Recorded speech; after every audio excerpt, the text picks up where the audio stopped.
One of the very happy surprises of the 2024 season was to see the improvement in the Minnesota Vikings record and the overall just good vibes that you had coming from Minnesota. You had a very experienced and very talented head coach in Kevin O'Connell. You had Sam Darnold, who in his seventh year in the NFL seems like he finally has found a team to actually succeed with. And you had a defense that, led by Brian Flores, was, even though not the best unit in the NFL, they were one of the most impactful units, with a lot of key free agents that came over. And honestly, this team was littered with, I guess you would consider them leftovers from other teams where they signed from. And even though they ended last year in a wild card loss to the LA Rams, they still have a pretty good season to build upon, regardless of how they decide to take the next step with this team. So starting with the offense, they overall as a group performed very well. It was obviously led by Justin Jefferson, Sam Darnold, and a very talented skill group. Justin Jefferson probably was the second or third best receiver in the NFL at a minimum. You have guys like Aaron Jones, who came over to this team after he played with a division rival from the beginning of his career. And you just have a team on offense outside of the guys like Justin Jefferson and Jordan Addison. But with the quarterback, with the running back, with some of the offensive line pieces, even ones that they got halfway through the year, like when they traded for Cam Robinson after Christian Darrisaw went down. A lot of these guys were players who were on completely different teams last year.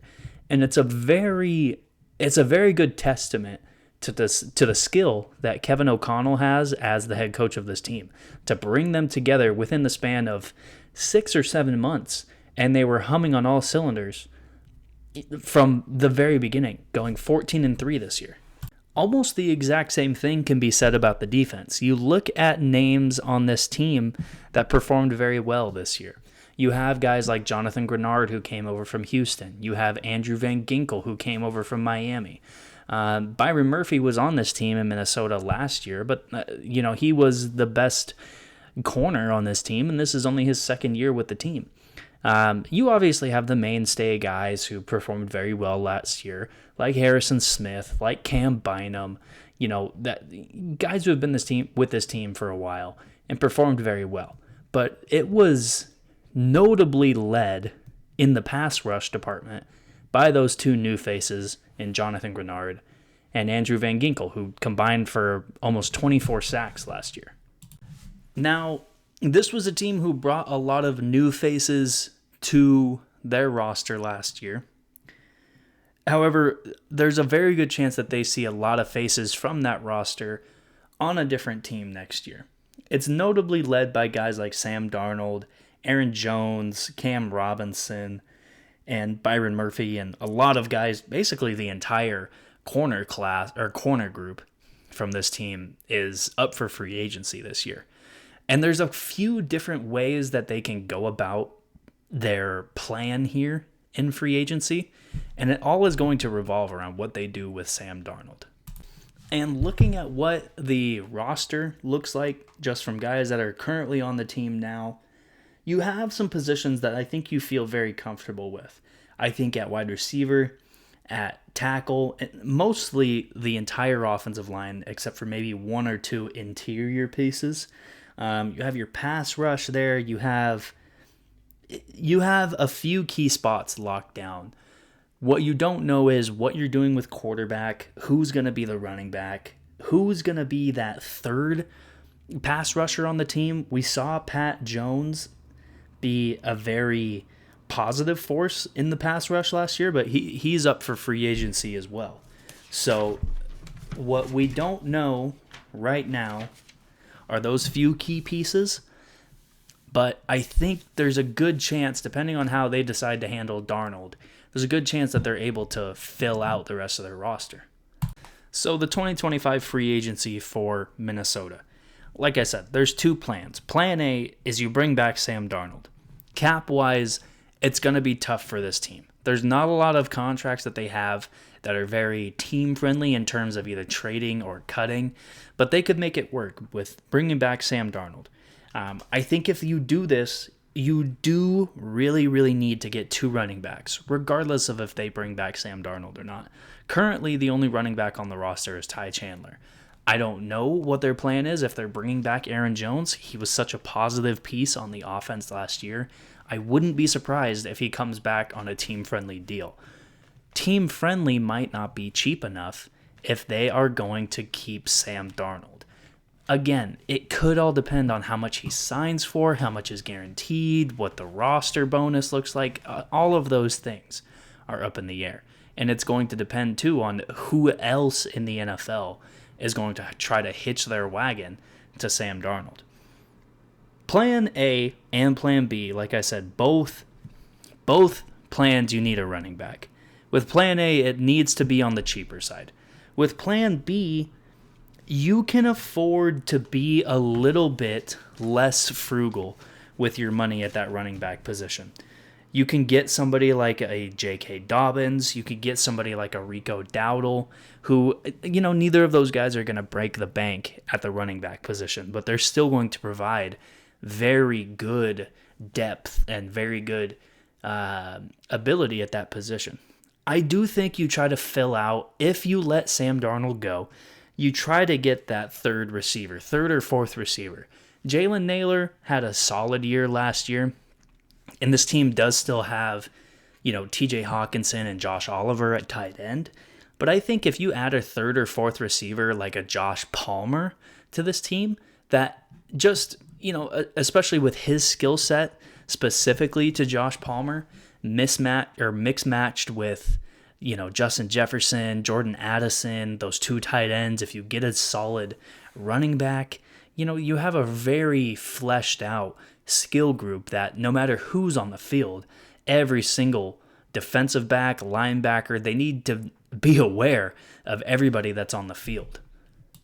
Now, if Sam Darnold reassigns, is going to affect the defense as well, because it's going to affect the overall pool of money that they decide they're going to have. If Darnold is re-signed and it's to the lucrative deal that we believe it's going to be, this team needs to focus on corner.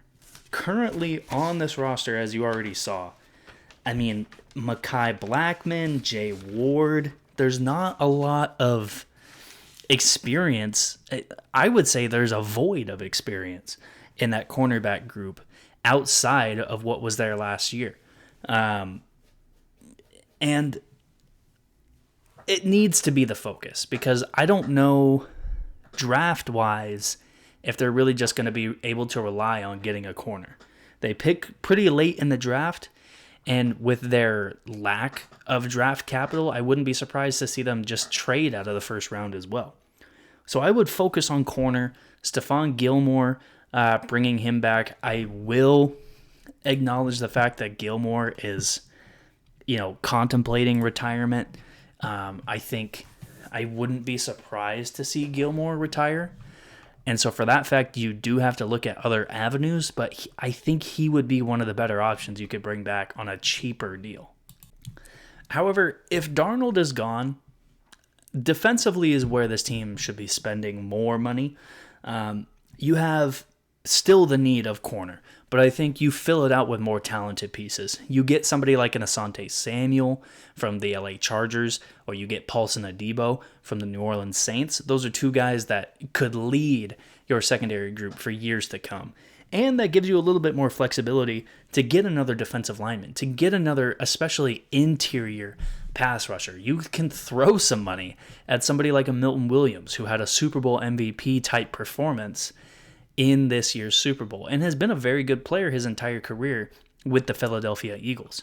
So I think that's somebody who could really, you have your edge rushers, you have your speed rushers between Van Ginkel and Grenard. You need somebody on the interior that's going to push the pocket into those guys. I already mentioned the draft a little bit. It's a pretty bleak draft for the Minnesota Vikings. You have 4 selections and you only have 1. I guess you have 2 in the top 100.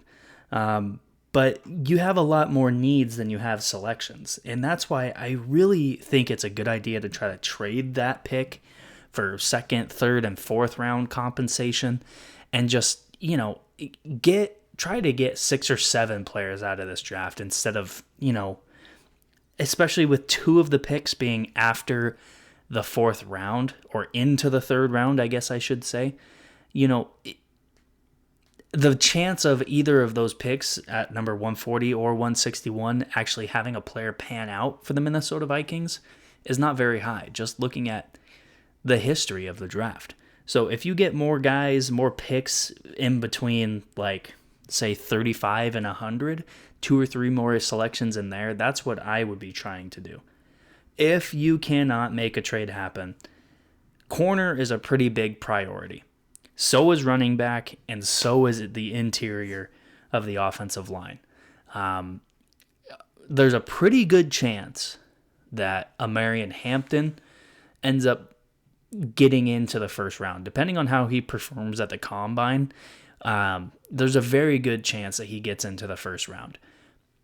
I could see the same thing with guys like Siobhan Revel from East Carolina, but I think Hampton would probably be the best bet because you don't just need a running back for this year. You do need someone for the future at that position, especially if your decision is to keep Sam Darnold and you're just going to keep developing JJ McCarthy. You want to have as many players as possible that can play alongside McCarthy in 2 to 3 years or however long it's going to be. You already have Justin Jefferson. You already have Jordan Addison. You hopefully get a tight end for the future in the future. But you could get the running back. You could have the 2 receivers. You could have the coaching staff around McCarthy set if you get Amarian Hampton in the first round this year. Obviously, trading back means that Minnesota doesn't have this pick. They don't probably have as much of a chance at Hampton unless they're trading back into the early portion of the second round. But if they decide to trade back even further, there's a lot of running backs in this class. There's Trevion Henderson. There's Quinshawn Judkins. There's Ollie Gordon. There's even Cam Scadabo if you're thinking of drafting him later in the second or third round. There's a lot of guys. This is a pretty loaded running back class. And regardless, Minnesota needs to come away with one of them. Either way, I do think the Minnesota Vikings are able to have a successful year in 2025 by their standards. Now, I don't know if that means making the playoffs. I don't know if that means making a run at the Super Bowl. I don't necessarily know what it means.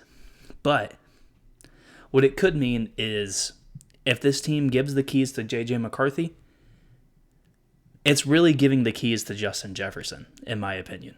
I think 2025, we're going to start to see that this team is led by that guy. I think we already have seen it, really. I think everybody agrees he's a top 2 receiver in the NFL, and he might not be number 2.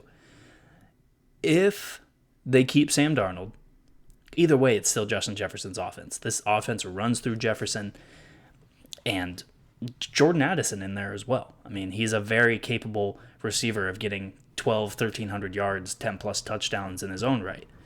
So I think offensively, you're keeping the core regardless of if you interchange the quarterback position.